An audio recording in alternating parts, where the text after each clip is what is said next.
Hey, what is up? Welcome to this episode of the Wantrepreneur to Entrepreneur podcast. As always, I'm your host, Brian Lofrumento, and I know I'm excited about every episode, but I'm particularly excited for this episode because I very selfishly know that I'm going to learn a ton from today's guest, because everything that I found about him and his business is that this is someone who's at the cutting edge, not only of marketing, not only of business growth, not only of AI, but importantly, how to make all of these real world business things work together to really fuel all of our growth. So let me introduce you to today's guest. His name is Mike Ali. Mike is the founder of OnPath Marketing, which is an AI automation agency that builds AI-powered solutions to businesses to help them save time and get more clients. How's that for being results focused? OnPath Marketing started as a local marketing agency focused on getting leads for small businesses, but over time it evolved into building AI voice agents for restaurants to handle bookings and for businesses looking to automate their cold calling.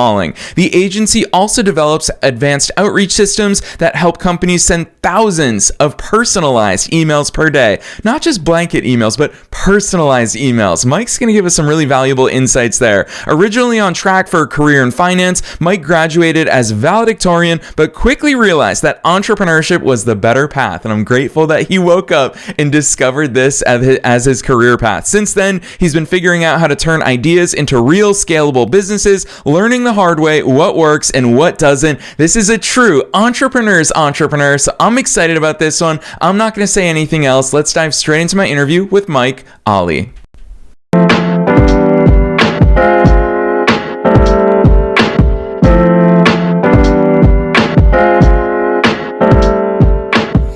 All right, Mike, I am so very excited that you're here with us today. First things first, welcome to the show. Thank you for having me.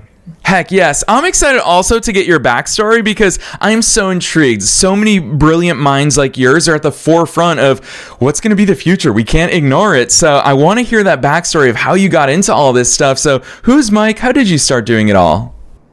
Yeah, absolutely. And first of all, thank you again for inviting me. I mean, it's a genuine honor and privilege to be invited to a podcast with over 1,000 episodes. It speaks a lot to your perseverance and determination as an entrepreneur. So I very much respect that.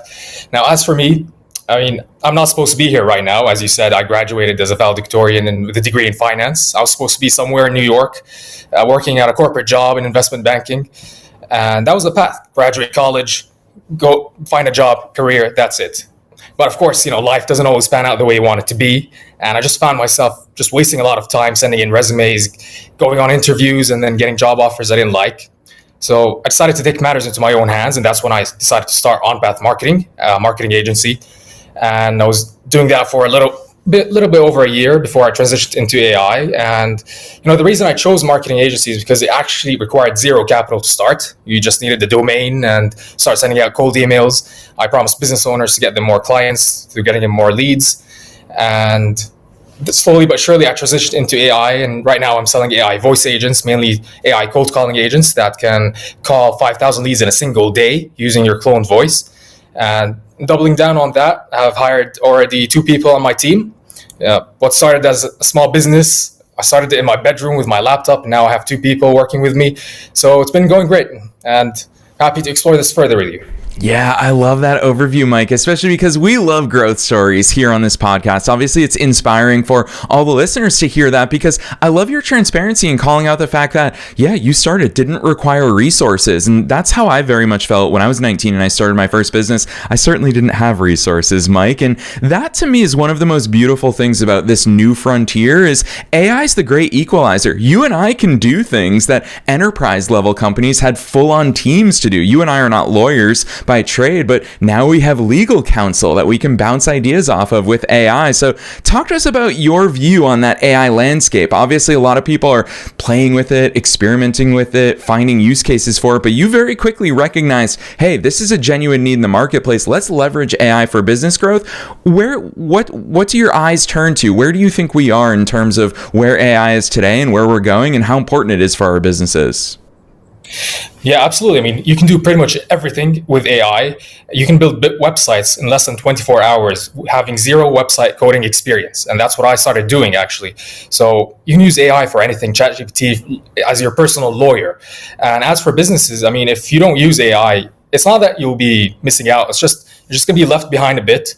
And so AI right now, we're focusing on AI cold calling agents, which uses your clone natural voice to do cold calls on your behalf. And the thing with that is when you're doing cold calls, they're just 1-2 minute long calls. So it doesn't require much intelligence anyway. So AI is perfect for that. And there's little resistance when it comes to calling an AI cold caller, or buying an AI cold caller for your business, because you can call 5,000 leads a day. So in a working month, you can easily call 150,000 leads. And even if you don't have 150,000 leads, you can call all the leads you have in one day and easily scale with that. So it's really a no-brainer right now to get into AI and to develop AI solutions for businesses. And the AI cold calling agent is just one example. Other businesses require to automate their email campaigns, as you said in the intro. And if you require an app, previously you required a full team to build you that app, and now you can do it literally in less than 24 hours with zero coding experience, which is what I do. I also offer app building services, and it's just really great. You can do absolutely anything with AI, and you just need to always be up to date on the latest developments, because it's changing every single day. Yeah, Mike, there's two things that I immediately want to jump into with regards to AI cold calling, because I know that's going to perk a lot of listeners' ears up. And the first thing is, obviously, so many people avoid cold calling, not because they don't believe that it's a valid form of marketing, but because they don't want to face the constant rejection. And I think it's so brilliant that with AI handling the cold calling portion, we don't have to face that rejection. And in fact, I would imagine, I'd love for you to take us behind the scenes, I would imagine you get back a treasure trove of data. So that's the first thing I want to hear from you about, is the nature of AI cold calling. And then the second thing that I really want to wrap in, because it has to do with the first, is a lot of people will think, who wants to hear from a cold caller, let alone who wants to hear from an AI cold caller? Like, it can't possibly be personalized to that level, which is of course one of the strengths of AI. So talk to us about that. Paint that picture of what cold calling via AI actually looks like. Well, actually, right now, AI cold calling sounds extremely and utterly natural. And that is the key unique selling proposition of it. Because we've always had robocalls and Siri and all these robotic sounded AI, but right now it actually sounds natural, and there's even an option to clone your own voice. So if you're on the call for 2-3 minutes with a prospect, they're not going to realize it's AI. And in fact, the only thing that could make them realize it's AI is not the sound. It's actually sometimes the AI messes up and asks the same question twice. But that becomes a prompting issue. So you need to be an expert in prompt engineering and to tweak the agent and refine it and stress test it as much as possible. But absolutely, I mean, there are a lot of businesses right now who cold call leads, and not just real estate companies or insurance companies. A lot of businesses, unconventional niches, still require cold calling. And so when they hear our offer about an AI cold calling agent and they hear the sample, I send them a voice sample, and they just can't resist it. It sounds so natural. And that's actually why I jumped into this field, because when I first heard an AI voice agent in action, I couldn't believe myself. And I'm not really someone to be impressed by tech stuff, but when I heard that, I was genuinely impressed. And so, yeah, as you said about the data, I mean, we get a lot of data. I experienced about hundreds of thousands of cold calls right now, and pickup rates vary, but less than 0.5% of the calls drop off because they realize it's an AI. It's that efficient. And it also increases your booking rate drastically, because the AI never stops following you up. And that's a very important part of it. The AI will not settle for a not picked up. The AI needs a yes or a no. Or if it gets blocked, that's a third option. But it needs an answer. So if you keep calling them, of course, in a reasonable time frame, you're going to get higher answers, response rate, more bookings, and then eventually more clients and more money in. Yeah, I love that, especially because you really get me thinking as a consumer how much cold calling matters. For example, I recently had a smart thermostat installed at my place, and Mike, I was brave enough to think that I could do it myself. I'm an avid student of YouTube University. I quickly realized there's no way I can install this smart thermostat myself, and so I just clicked the number in the app that says click here to get a professional installer. Within 3 seconds, a professional installer had called me, had scheduled an appointment, and someone was at my house 2 hours later. Now, was that AI? Quite frankly, I don't know. I tend to believe, because of the speed of execution, that it probably was. I remember 3 days later, another AC company had called me and they said, "Hey, can we help you out with that?" And I said, "No, it's already been solved." Like, speed matters. Money moves fast in the marketplace. Talk to us about some of those considerations, because a lot of people, you called out earlier in our conversation, these are quick quick 1 or 2 minute calls. That's all I was on the phone for. And they booked me a service technician to come out to my place. What's the nature of these calls? What can AI do on these calls? What are those tasks that it can handle? Can it close a sale? What's the full context of what it can do? Yeah, absolutely. I mean, these AI cold callers, they're built for quick cold calls to book meetings with prospects and integrate them with their calendar. But the AI can actually do anything. Yeah. So if you have a sales script and whatever your use case may be, if you want to call prospects, to call them about pest inspection or loft installations or whatever, the AI will follow the script and it will intelligently consider objections that it could face and handle. And that's where it comes in. It can actually follow any sales script in the world. Now, it's meant to be just for cold calls, but absolutely it can be used for closing. I've actually once used it for closing one client. And the reason I did that was because I really couldn't take the time to call the prospect myself. So I built an AI agent specifically to call that lead. And I actually ended up closing him. Now, I wouldn't recommend to do that often because closers require a lot of personal touch. But this AI cold caller is really just to leave the sales reps with a lot of more time to focus on closing instead of just following and chasing up leads that may not convert.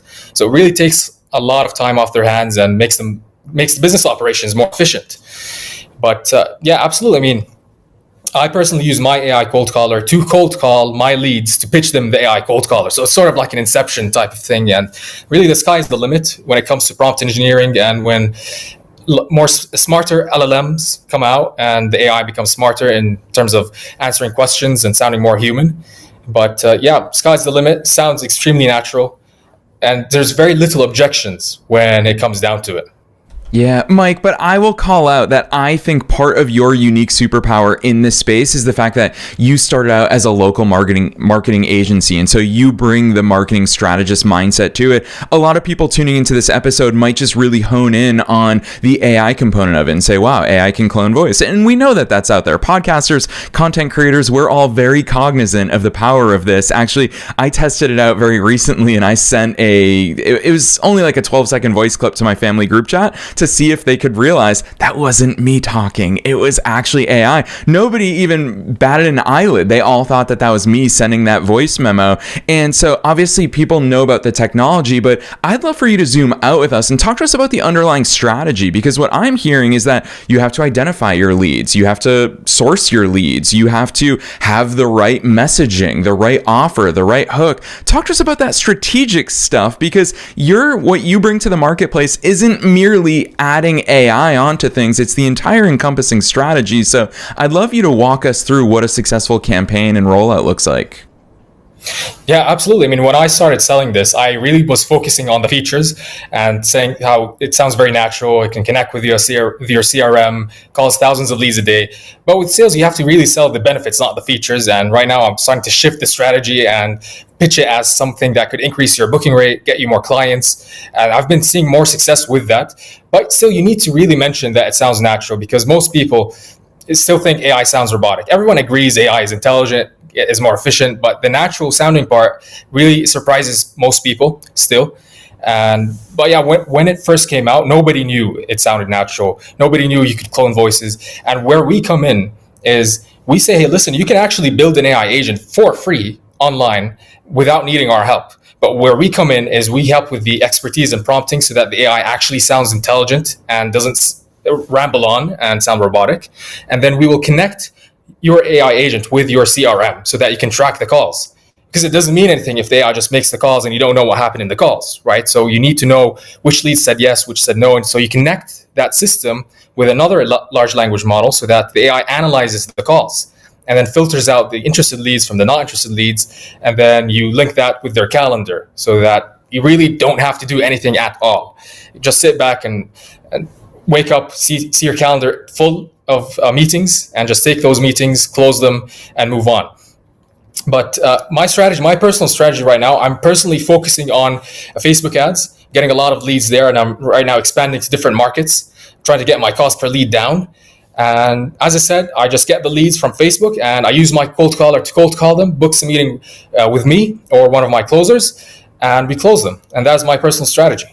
Yeah, I love that. Actually, hearing that it's part of one bigger marketing mix. You talk about Facebook ads as sourcing those. I really want to call that out because that's different. Too many people, when they think about cold calling or cold email, they just think about buying these spammy promotional marketing lists, but you're finding a targeted audience and you're using your AI cold caller to fill your schedule up. What do those scripts look like? Because it actually sounds like all the things that we would convince ourselves how difficult it is and how complex it is. It sounds like you make it really simple and you say, no, here's how we use it to reach out, and in the span of 2 or 3 minutes, schedule a call. What do those scripts look like to get there so efficiently?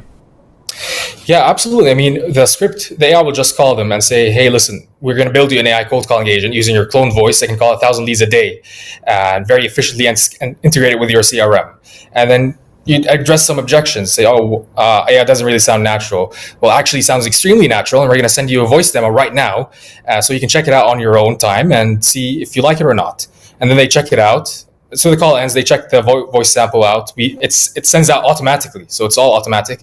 So because you can't say no if you can't say no to sending a voice demo, right? So can I send you a voice demo? Yes, we send it. They listen back, say, all right, like my use case is pretty complex. Can you do it for us?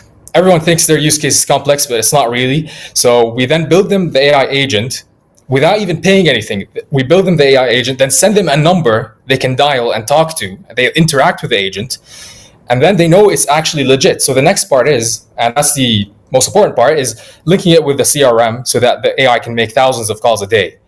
And so that's pretty much it. I mean, you really face no objections except sometimes pricing, or people are not really ready to buy this stuff. But when someone is actually interested or actually committed, there's nothing to object to because it sounds natural, integrates with your CRM. It's pretty cheap. I mean, it costs 67 cents per call to make. So, and you have nothing to lose with that.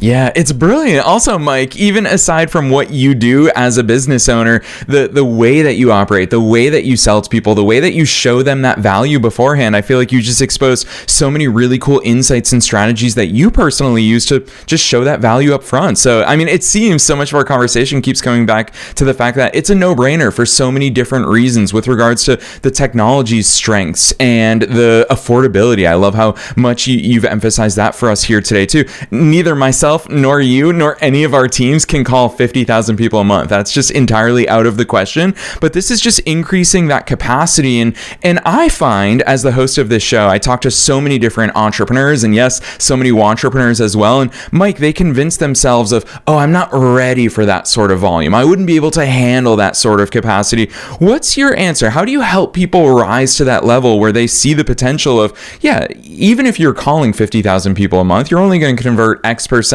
Only so many of those are going to turn into paying customers and repeat customers. How do you walk people through the capacity questions that I'm sure they have?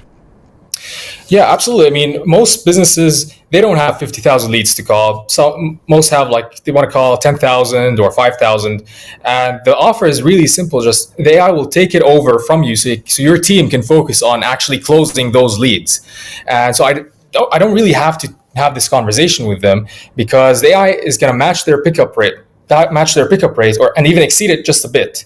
So the capacity issue is not really one, unless they decide to get more leads and contact them more and scale it, because 5,000 leads a day is not the maximum. You can actually call 10,000 leads a day.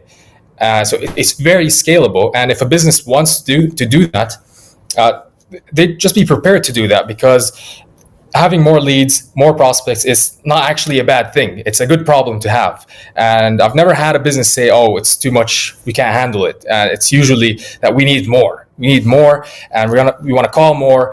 And I've had businesses, they have 5,000 leads, and they spent 12 months calling them because they're not really committed to cold calling. So they call them every now and then, a few people here and there, and then in 2 days, they call them completely, and they close a lot more clients than they ever thought possible in a span of 2 days.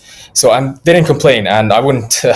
I was hopeful that they wouldn't complain, because I can't help them if they have too many clients. I mean, that's sort of my goal. It's to get them as many clients as possible. Yeah, it's great to hear you call it out as a good problem to have, and I absolutely echo that. For all of us listeners, these are the types of good problems to have. You'd rather be on that side of the fence than the too few customers side of the fence. So, Mike, it's really cool that that's part of what you take joy in bringing to your clients, because that's a much easier problem to figure out than someone sitting there saying, gosh, I don't have any revenue. I don't have any clients to serve. It's always better to be on that other side. So huge kudos to you. I want to switch gears a little bit because I also want to talk about the fact that it's not all you do. We talked about at the top of today's episode about advanced outreach systems and sending those personalized emails, that there are so many different touch points. Cold calling is not the only type of solution. And a lot of people, again, will go back to, as consumers, we've experienced a lot of spam emails that land in our inbox because none of them are personalized. I, as a podcast host, I get them every single day of my life. I'm sure all of us do. Talk to us about that personalization component, because I feel like this is really the first time in history when we've been able to personalize at scale thanks to AI. What does that look like in your world? Yeah, completely. I mean, it's actually incredible that you can send more volume and personalize it. It's actually insane how it can be done. But the way it's done is, so you get a list of emails that you're going to want to contact, and you then use AI to buy different domains so that you don't land in spam, because you can't send 2,000 emails using one domain. So you're going to use AI to do AI bots, like to prevent AI from to prevent the emails from landing in spam. That requires a lot of AI power, and then we integrate with it a no bounce feature, so that emails have to only be sent to verified emails, because spam is one thing and bouncing emails is another thing. So what we promise is 2,000 emails every single day, no spam and no bounces. Okay, and with the way we personalize it is we use ChatGPT, Reconnect It, or XAI, or Perplexity. We connect those to the emails, and like we have icebreakers.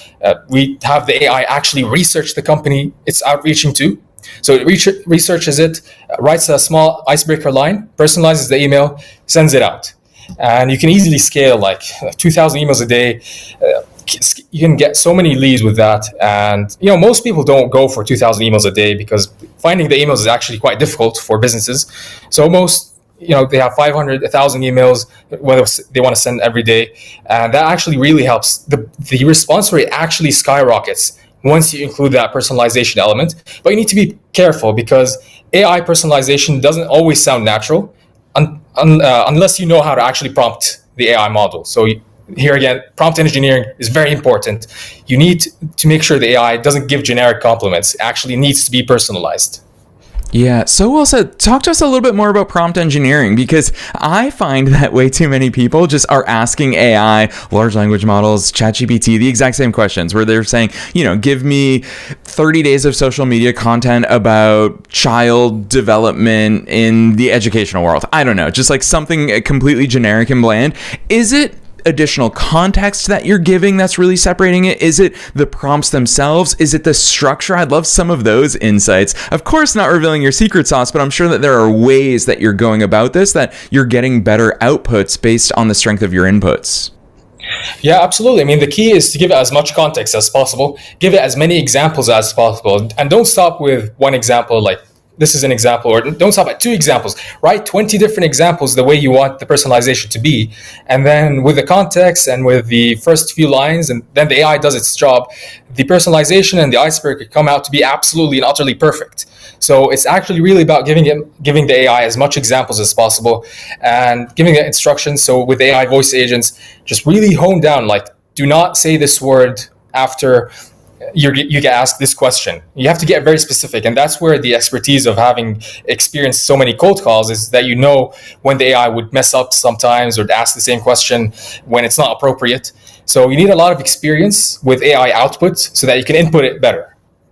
Yeah, it makes total sense. Mike, I want to zoom out and ask this question to you as someone who's been in the marketing space for a while, especially local marketing. A lot of people are going to get really excited. Again, technology is kind of that shiny new object, especially when it comes to AI, but how's all this stuff fit in with everything that you've done up to this point in your career? How alive or dead is local marketing still with regards to, we've all had to work on SEO for decades. We've all had to work on our Google business profiles. Are those things still relevant, or can we ignore those, or would we ignore them at our peril?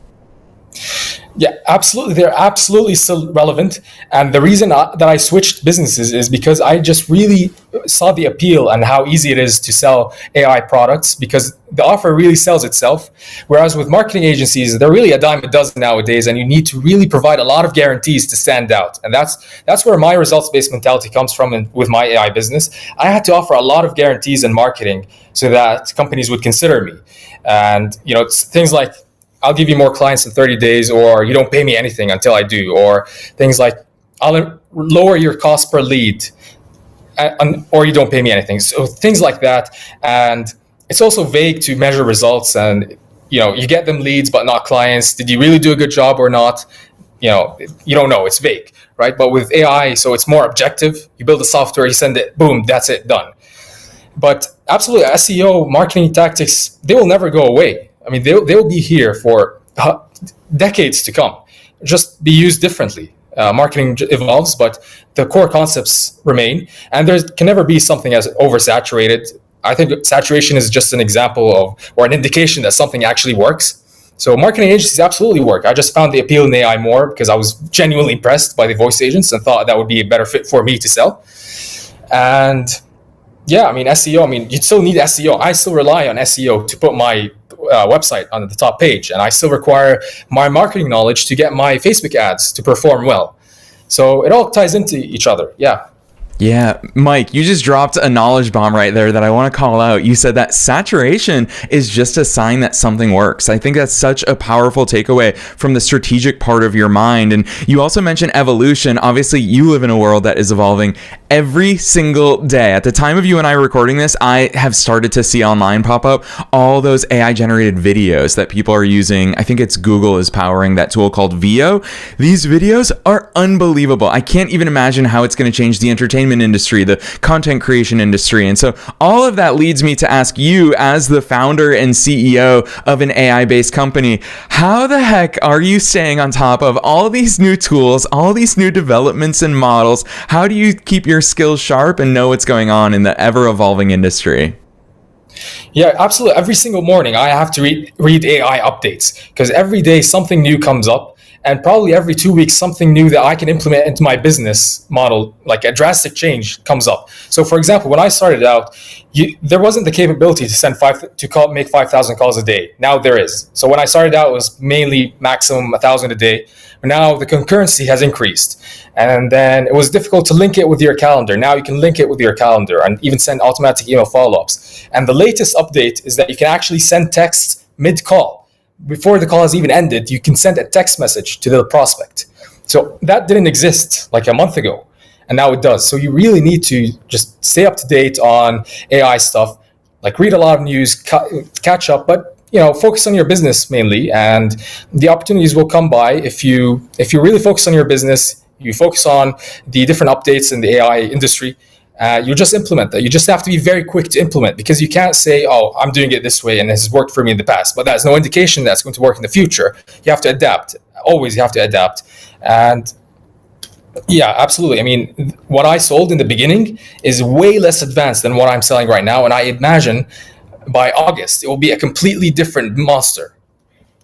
Yeah, it's so true. I imagine a year from now, if you and I had this exact same conversation, we're going to be talking about something 100 times at a higher level. So yes, kudos to you for staying on top of all this and really driving the change. I think about all the business owners and small businesses that you personally are working with and transforming their businesses, which again, I want to reiterate, previously they would have needed massive budgets and huge employee numbers and teams in order to do this stuff. But it's so cool that you're bringing this stuff to everyday small businesses, which fits in so well with our mission here Beyond the Show. So I'm super grateful you're doing this work, and I'm very excited to hear how you answer this last question, because it's super broad and it's very entrepreneurial focused in nature. And that is, what's your best piece of advice for listeners? Knowing that we're being listened to by both entrepreneurs and entrepreneurs at all different stages of their own growth journeys, and also knowing that you're not just a subject matter expert, you're one of us, you are a fellow entrepreneur yourself. What's that one piece of advice that you want to leave them with today? Yeah, great question. The hardest part about being an entrepreneur is actually finding out what to do. Because once you're sending out emails, your campaign is running, you have leads waiting on responses, you're left stuck. Okay, what do I do now? I'm done working. I don't know what to do. But that's where actually the real work starts. Finding out what to do is about 80% of the work. So every single day, I'd ask myself, what is my business and how does it make money? And I forced my brain to come up with 20 different things I can do today to start getting money into my business. And that's actually a good exercise because you'd go through 1, 2, 3, 4, 5, and then your brain would say, all right, that's enough. We found out 5 solutions. But no, you promised yourself 20 different solutions. So you're going to force yourself to sit for 1 hour, 0 distractions, 0 dopamine hits, 1 hour, come up with 20 different things to do. And you'd be surprised by how creative your brain can get when you force your mind to actually think. And it's actually very difficult to do that. So you'd come up with 20, okay, get to work. You have 20 different things you can do for the rest of the week. And you do that every single week over week. I think that advice actually helped me a lot. And of course, the advice of consistency, but you have to be careful to be consistent with reflection, because you can't just work on something and you're like, oh yeah, I'm consistent, but you need to reflect. If something's not working, ask yourself, why isn't it working? What can I do differently? And then implement a slight tweak, maybe just change the subject line if your emails are not being read. Change the subject line, test for another week, done. That's it. Don't quit just because something's not working, but also don't keep blindly doing things that don't work. Try to understand what you can do better. Mike, I love that advice. That is a level of intentionality. I think that you're right. I mean, you threw a little bit of shade at the generic advice that so many people give in the business world of just be consistent, but I love that caveat that you threw in there of be consistent with intentionality, with some discipline, with that focus, with genuine deep thought, which coming from the founder of an AI company like yours, I think that that's really powerful advice that we all need to take to heart in our own businesses. So, Mike, I can only imagine how many ideas our listeners are having after hearing our conversation here today. So you've got to drop some links on us. Where should listeners go to find out about all the great things that you personally are doing with OnPath Marketing and all the great things that you're launching alongside your customers and how the heck you're helping people? Where should they go from here? Absolutely. So you can visit our website, ai.onpathmarketing.com. There you'd find the list of all the services that we provide. And below you'll find our Instagram, LinkedIn. Instagram is instagram.com/theonpathmarketing. And if you're really interested in AI cold calling specifically, go to app.onpathmarketing.com. You can get to actually talk to an AI agent on the website and even interact with a chatbot. And it's just one big, beautiful website. Check it out. Yes, that is so cool. And listeners, you already know the drill. We're making it as easy as possible for you to click through to all those links down below in the show notes, no matter where it is that you're tuning into today's episode. So you don't have to memorize anything. You don't have to remember it. If you're on the go or you're driving, you can click right on through from the show notes. Otherwise, Mike, on behalf of myself and all the listeners worldwide, thanks so much for coming on the show today. Thank you very much.